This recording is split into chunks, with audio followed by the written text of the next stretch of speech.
but how do we embody mindset?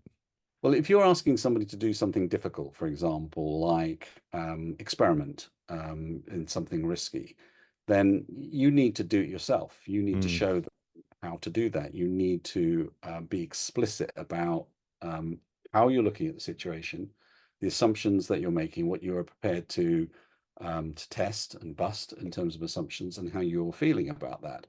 You have to make the implicit explicit because mindset is obviously implicit.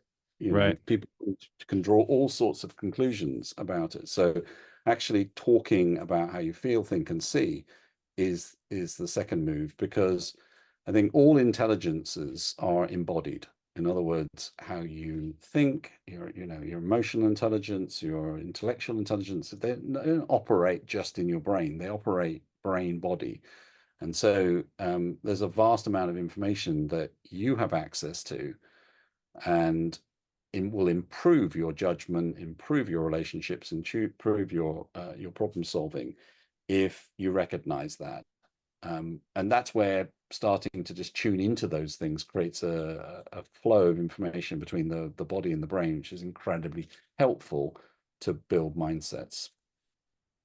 And correct me if I'm wrong, but if you're modeling that behavior, then this is something that I see a lot, that I see as an issue with change management is, and I think you kind of alluded to this earlier, but in our rush to hit goals, we don't take time to check in to see how people are feeling and let them feel heard, let them express those emotions, let those emotions be validated, which to me is a critical part of getting somebody to be able to move beyond a place where they were stuck. They have to be able to express it and feel heard.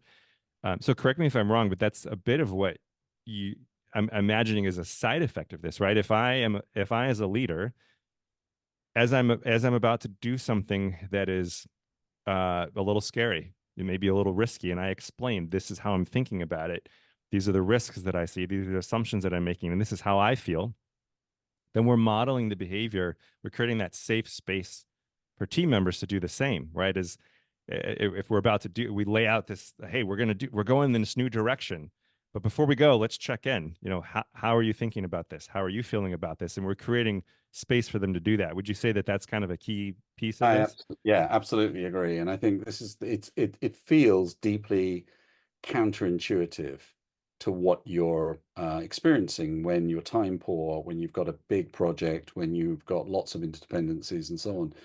You see everything that doesn't appear to be as efficient as possible as a waste of time, as an indulgence, or actually a distraction. It feels like you're not driving for performance, and therefore, you're introducing something that might be soft or, counterproductive. A lot of research is showing now that if you think a look at the kind of diagnosis of the biggest projects that are happening in the world, you have to go slow to go fast.